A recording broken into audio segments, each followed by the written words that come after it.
Welcome to all. In this presentation, I will finally conclude the topics that we have studied in this course. तो शुरुआत करते हैं सबसे पहले से। सबसे पहले अपन ने क्या देखा?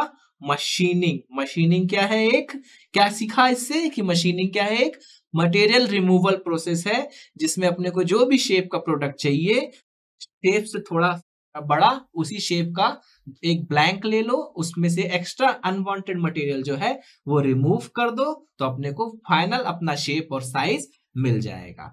अब ये मशीनिंग क्या है? मटेरियल रिमूव कर रही है, तो इसमें अपने को क्या चाहिए? एक टूल चाहिए। फिर हमने देखा टूल कितने प्रकार के होते हैं? सिंगल पॉइंट टूल और मल्टी पॉइंट टूल। अब ये मशीनिंग कैसे करते हैं? मैकेनिज्म क्या है मशीनिंग का? तो टूल के शार्प एज जब हाई वेलोसिटी से अपने पार्ट में इंसर्ट होगा, पार्ट में जैसे पेनिट्रेशन करेगा तो वो शियर स्ट्रेस होगा, शियर स्ट्रेस कारण यील्ड स्ट्रेस जब तक पहुंचेगा तो वो पार्ट से मटेरियल रिमूव हो जाएगा, डिफॉर्म हो जाएगा। तो इस मैकेनिज्म में अपना टूल जो है मटेरियल रिमूव करता है। अब फिर उसके बाद हमने देखा सिंगल पॉइंट कटिंग टूल के बेसिक टर्मिनोलॉजीज क्या होती हैं, कितने एंगल्स होते हैं और कितने तरीके से मेथड्स हैं उनको स्पेसिफाई करने की, जैसे American method, normal rake method. हमने देखा सिंगल पॉइंट कटिंग टूल के कौन कौन से ऑपरेशन है, जैसे टर्निंग, शेपिंग, प्लानिंग। फिर देखा मल्टी पॉइंट कटिंग टूल के कौन कौन से ऑपरेशन है, ड्रिलिंग, मिलिंग, ब्रोचिंग, ग्राइंडिंग। फिर हमने देखा कि टूल जब वर्कपीस में आ रहा है तो टूल को क्या होना चाहिए? वर्कपीस से हार्ड होना चाहिए। तो हमने टूल के मटेरियल देखा कि टूल किन किन मटेरियल से बन सकता है, उसमें क्या क्या प्रॉपर्टीज होनी चाहिए ड्यूरिंग द मशीनिंग। जैसे कि टेम्परेचर बहुत बढ़ेगा तो हॉट हार्डनेस होनी चाहिए, मतलब हाई टेम्परेचर में जो हार्डनेस मेंटेन कर सके। फिर हमने देखा उस टेम्परेचर को कैरी अवे करने के लिए कुछ कटिंग फ्लूइड्स भी इस्तेमाल करना पड़ेंगे मशीनिंग के दौरान, तो हमने कटिंग फ्लूइड्स के टाइप्स देखे। फिर उसके बाद हमने देखा कि जो कटिंग हमने मशीनिंग कर रहे हैं इसका इकोनॉमिक्स क्या है, कितने खर्चे पे अपना ये जो प्रोडक्ट है ये मशीनिंग प्रोसेस हो जाएगी, तो उसका इकोनॉमिकल एनालिसिस हमने देखा। फिर देन हमने ब्रोचिंग देखा। ब्रोचिंग क्या है? Multi point cutting tool. Broaching में हमने पूरा एनालिसिस किया कि वो मास रिमूवल के लिए रहती है, बहुत फास्ट प्रोसेस रहती है। ब्रोचिंग क्या है? सबसे लो स्पीड में काम करती है, मास रिमूवल सबसे ज्यादा होता है और सबसे low energy, specific energy requirement रहती है किसमें? ब्रोचिंग में। फिर हमने देखा ग्राइंडिंग हाईएस्ट स्पीड में काम करती है और हाईएस्ट उसकी स्पेसिफिक एनर्जी कंजम्पशन रहता है यदि कन्वेंशनल मशीनिंग की हम लोग बात करें तो। फिर उसके बाद हमने सेमी फिनिशिंग प्रोसेसेस देखी जो कि फर्दर क्लोज डायमेंशनल टॉलरेंस और सरफेस फिनिशिंग के लिए काम आती हैं। तो ये हमारा यहाँ तक यूनिट 1 में हमने सारी मशीनिंग प्रोसेस देखी, जिससे हम प्रोडक्ट को पहले डिजायर्ड शेप में फिर उसको फाइनल क्लोज टॉलरेंस में कन्वर्ट करते हैं अलग अलग तरीके से।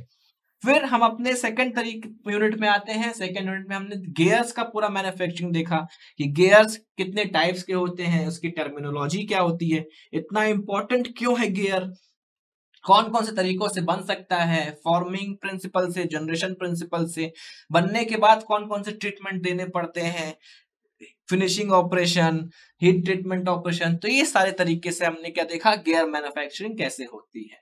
फिर नेक्स्ट जब हम थर्ड यूनिट में पढ़े हमने देखा कि प्लास्टिक जो है आजकल बहुत फैला हुआ है पूरे जमाने में, हर जगह कोई भी प्रोडक्ट देखो प्लास्टिक का बना हुआ है। मींस प्लास्टिक एक वर्सेटाइल एप्लीकेशन हो गया है, प्लास्टिक का हर जगह इस्तेमाल हो रहा है। तो प्लास्टिक की प्रोसेसिंग हमें पढ़ना बहुत जरूरी है, प्लास्टिक का कंपोजिशन पढ़ना बहुत जरूरी है, प्लास्टिक्स की प्रॉपर्टीज पढ़ना बहुत जरूरी है। तो हमने प्लास्टिक से प्रॉपर्टीज सीखी, किन किन प्रोसेसेस से प्लास्टिक को बनाया जा सकता है, हमने वो सारी प्रोसेसेस देखी, जैसे compression moulding, transfer moulding, injection moulding, extrusion, calendering, casting, सारी प्रॉपर्टी प्रोसेसेस देखी जिससे हमने प्लास्टिक रॉ मटेरियल को एक डिजायर्ड प्रोडक्ट्स में कन्वर्ट कर सकते हैं।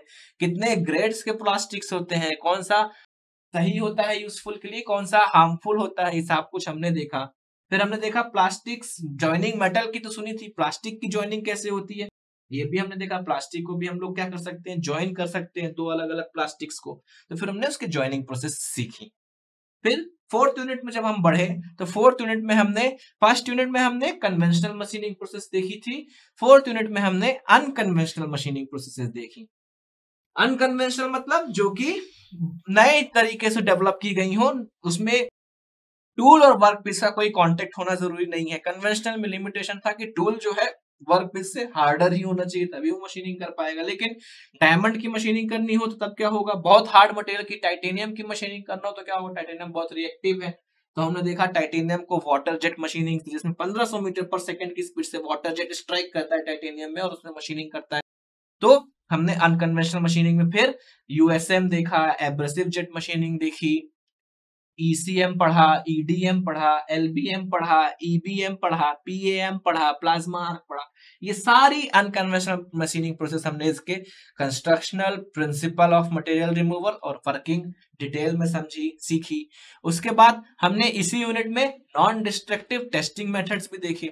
अब टेस्टिंग, कोई भी प्रोडक्ट हम बनाते हैं तो क्या होता है, उसकी प्रोडक्ट बना उसकी टेस्ट करना बहुत जरूरी है। जस्ट लाइक खाना, खाना अपन ने बनाया तो शेफ जो है अपना खाना सर्व करने से पहले एक बार चख के जरूर देखता है कि नमक मिर्च मसाला ठीक है कि नहीं, उसके बाद ही वो सर्व करता है। उसी तरीके से जब हम अपना प्रोडक्ट बना रहे हैं तो हम भी प्रोडक्ट को मार्केट में देने से पहले उसको टेस्ट जरूर करेंगे कि जैसा हमको प्रोडक्ट चाहिए था वैसा प्रोडक्ट बना कि नहीं। अब टेस्ट करने के लिए अपने पास दो ऑप्शन थे, चाहे तो प्रोडक्ट को तोड़ के टेस्ट कर लो, जैसे अब ग्लास को टेस्ट करना है कि ग्लास कब टूटेगा, कितनी स्ट्रेंथ है, तो उसमें एक हथौड़ा मारे नहीं टूटा, फिर और तेज से मार टूट गया, तो पता चल गया कि भाई इससे कम हथौड़ा मारना पड़ेगा तभी टूट जाएगा, तो ग्लास की स्ट्रेंथ पता चल गई। तो इसको क्या बोलेंगे, डिस्ट्रक्टिव टेस्टिंग। और कुछ मेथड ऐसे हैं जिसमें हम बिना तोड़ फोड़ किए ही अपने प्रोडक्ट को टेस्ट कर सकते हैं। अब ये मेथड कहाँ पे, जहाँ पे इन सर्विस एप्लीकेशन हो, रेलवे ट्रैक्स में, रेलवे एक्शल्स में, एयरप्लेन्स में हर फ्लाइट से पहले, मरीन एप्लीकेशन में, न्यूक्लियर एप्लीकेशन में, रॉकेट एप्लीकेशन में, स्पेस एप्लीकेशन में, हर जगह अपने को ये टेस्टिंग परफॉर्म करनी रहती है, जिससे हम लोग एप्लीकेशन के दौरान, मतलब कोई प्रोडक्ट जब यूज हो रहा हो तभी आप लोग उसकी टेस्टिंग करके बता पाए। अब यूज हो रहा है तो तोड़ेंगे तो है नहीं, अपने को वर्किंग कंडीशन में ही चेक करके बताना है कि भाई सही है कि नहीं, दिक्कत है तो क्या है, उसको सुधारने पड़ेंगे। तो हमने नॉन डिस्ट्रक्टिव टेस्टिंग के ढेर सारे मेथड्स देखे। उसके बाद हम अपनी 5वीं यूनिट में पढ़े। 5वीं यूनिट में हमने कई सारे टॉपिक्स देखे, जैसे कि पहले एक्सट्रूजन। एक्सट्रूजन क्या है, एक मेटल फॉर्मिंग प्रोसेस है जिसमें हम एक डाई को, बिलेट को डाई के अगेंस्ट प्रेस करते हैं और जो बिलेट रहता है डाई का शेप ले लेता है, क्रॉस सेक्शन हाईली रिड्यूस होता है, लेंथ बढ़ जाती है। तो एक्सट्रूजन प्रोसेस देखी। कितने टाइप के एक्सट्रूजन हमने वो सीखे, हॉट एक्सट्रूजन क्या होता है, कोल्ड एक्सट्रूजन क्या होता है, फॉरवर्ड क्या होता है, बैकवर्ड क्या होता है, ये सारे एक्सट्रूजन देखे। फिर एक्सट्रूजन में कितना फोर्स लगना है डाई को प्रेस करने के लिए, ये देखा, ये फोर्स का एनालिसिस किया हमने। फिर उसके बाद हम सॉइंग ऑपरेशन में आ गए, क्योंकि सॉइंग ऑपरेशन जो है बहुत ही यूजफुल है, बहुत ही जरूरी है, क्योंकि जो मटेरियल अपने को, जो रॉ मटेरियल है, जो बिलेट है, स्टॉक जो मिलता है वो स्टैंडर्ड साइज में मिलता है। स्टैंडर्ड साइज में होने के कारण अपने को जितनी साइज की रिक्वायरमेंट है उसको कट करना पड़ता है। तो कटिंग हम लोग किससे करते हैं, सॉइंग ऑपरेशन लगा के कटिंग करते हैं। सॉइंग ऑपरेशन में भी बहुत सारी सॉइंग मशीन देखी, power hacksaw, band saw, circular saw, सबके अलग अलग एप्लीकेशन, यूटिलिटी हमने कहाँ पे क्या होगा वो देखा। फिर उसके बाद सबसे इंटरेस्टिंग टॉपिक हमारा न्यूमेरिकल कंट्रोल हमने देखा। न्यूमेरिकल कंट्रोल किस लिए था, जो मशीनिंग हमने करी उन मशीनिंग को पूरा क्या करने के लिए, ऑटोमेट करने के लिए, मतलब मशीनिंग पैरामीटर्स को, मशीनिंग पूरी प्रोसेस को क्या ऑटोमेट करना है। तो हमने क्या किया, न्यूमेरिकल कंट्रोल लगा दिया, उसमें हमने प्रोग्रामिंग करी, न्यूमेरिकल और अल्फाबेटिक्स के माध्यम से प्रोग्राम बनाए और उस प्रोग्राम को हमने फीड किया। वो प्रोग्राम क्या कर रहा है, टूल का पूरा पोजीशन, टूल का पूरा मूवमेंट, सारे पैरामीटर्स, टूल के feed, depth of cut, cooling, cutting, coolant, सब कुछ, स्पिंडल रोटेशन, सब कुछ वो प्रोग्राम के माध्यम से ऑटोमेटिकली कंट्रोल हो जा रहा है। न्यूमेरिकल कंट्रोल में हमने देखा कुछ डिसएडवांटेजेस, कुछ लिमिटेशंस थे, जैसे कि उसमें मेमोरी बिल्कुल नहीं थी, अब मॉडिफिकेशन बिल्कुल भी पॉसिबल नहीं थे। तो फिर हम सीएनसी की तरफ बढ़े। सीएनसी में हमने क्या किया, एक कंप्यूटर जोड़ दिया एनसी के साथ, जिससे उसकी मॉडिफिकेशन हो गई। वो जो प्रोग्राम इंसर्ट कर रहे थे वो एक सेपरेट डिस्क के माध्यम से, इनपुट डिवाइस के माध्यम से इंसर्ट करने लगे, जिससे प्रोग्राम में मॉडिफिकेशन होने लगा और कंप्यूटर जुड़ गया तो प्रोग्राम का स्टोरेज थोड़ा सा बढ़ गया।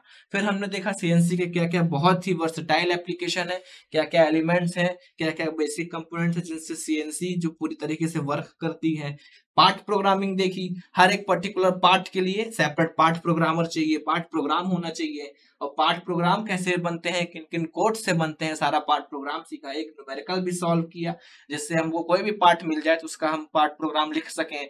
फिर हमने देखा डीएनसी आया, डीएनसी की क्यों जरूरत पड़ी, कई सारी सीएनसी को आपस में जोड़ दिए, बहुत सारे प्रोग्राम्स हैं वहां पे स्टोर नहीं कर सकते। सीएनसी का जो कंप्यूटर है वो लो ऑपरेटिंग कंप्यूटर है, मतलब उसकी प्रोसेसिंग पावर कम है, मेमोरी कम है। तो हमने एक मास्टर कंप्यूटर बनाया जिसकी ऑपरेटिंग पावर, प्रोसेसिंग पावर बहुत ज्यादा थी।